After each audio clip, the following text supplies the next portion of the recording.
देखो, पहले ही श्लोक में श्रीमद् भागवत को सुनने का फायदा लिख दिया है। क्यों लिख दिया? ताकि आप लोग सातों दिन बड़े भाव से सुनो। सूत जी महाराज कह रहे हैं जो इस कथा को भाव से सुनेगा, तापत्रय विनाशाय, 3 प्रकार की समस्याएं सबके जीवन में, चाहे कोई भी हो। और जो कह रहा हमारे जीवन में कोई भी समस्या नहीं, समझ जाओ वो झूठ कह रहा है। क्यों? इस धरती पर जन्म लेने के बाद तो भैया कोई ना कोई कष्ट तो सबको। अच्छा, कोई कष्ट नहीं है, ये भी एक प्रकार का कष्ट है कि महाराज हम पे कोई कष्ट क्यों नहीं लगता, अब कोई काम हमारा बचा नहीं, अब ठाकुर जी उठा लो। भाई देखो, समस्या मिलना भी एक प्रकार की ठाकुर जी की कृपा है। क्यों? जब कोई कष्ट मिलेगा तभी तो अपन को पुकारोगे और कहोगे कन्हैया जरा कृपा। देखो, महाभारत में अर्जुन के संग संग कन्हैया रहे, किंतु उसके बाद भी अर्जुन को कष्ट मिलते रहे। तो अर्जुन ने जरा भी नहीं कहा प्रभु क्यों भेज रहे हो, बस अर्जुन यही कहता रहा प्रभु कष्टों का पहाड़ दे दो, किंतु आप हमारे संग में रहना बस। यदि आप संग में रहोगे ना तो ये कष्ट कष्ट नहीं लगेंगे, ये कष्ट भी कृपा के जैसे लगेंगे। तो जीवन का कष्ट क्या है? कि तापत्रय विनाशाय। गोस्वामी जी ने जिसको लिखा है, देहिक देविक भौतिक तापा, राम राज का हो नहीं व्यापा, मंत्र महामणि विषय व्याल के, मेटत कठिन को अंक भाल के।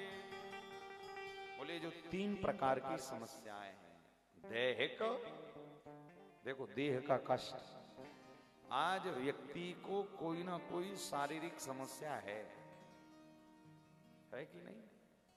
किसी को महाराज कमर की, किसी को पैर की, किसी को सिर दर्द की, तो किसी को कि खाना खा रहे तो पच नहीं रहा है, दवाई पे दवाई खाते जा रहे हैं। कोई ना कोई कष्ट शरीर का। दैहिक, दैविक, दैवी कष्ट किसको कहते हैं? बोले अब घर में सब बढ़िया चल रहा है, बोले सब तो अच्छा चल रहा है महाराज, पति बात नहीं मानते, बाकी तो सब बढ़िया।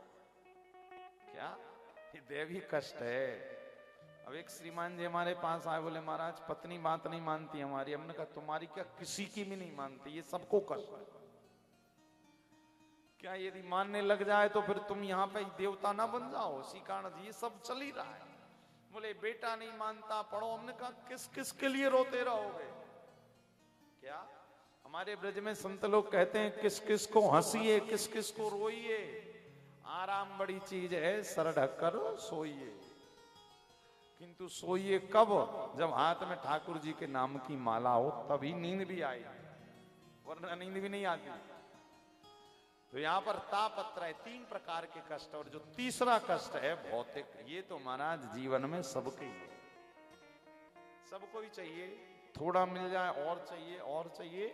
तो श्रीमद् भागवत की कथा कह रही है कि आप परमात्मा की कथा को दिल से सुनना शुरू कर दीजिए, भगवान आपके सारे कष्टों का निवारण करते रहे। अच्छा देखिएगा, कथा सुनने के बाद कष्ट एकदम ये नहीं कि छूमंतर हो जाता है, चमत्कार, अपितु आपको वो कष्ट स्वीकार हो। देखिए सत्संग क्या है, कथा क्या है? कथा आपको परिस्थिति स्वीकार करना सिखा देती।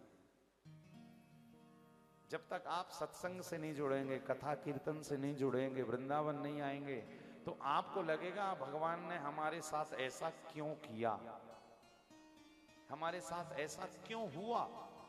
ये क्या है? ये परिस्थिति को स्वीकार ना करना है। किंतु जब आप भगवान की कथा सुनने लग जाते हैं तो फिर कैसे हो जाते हैं?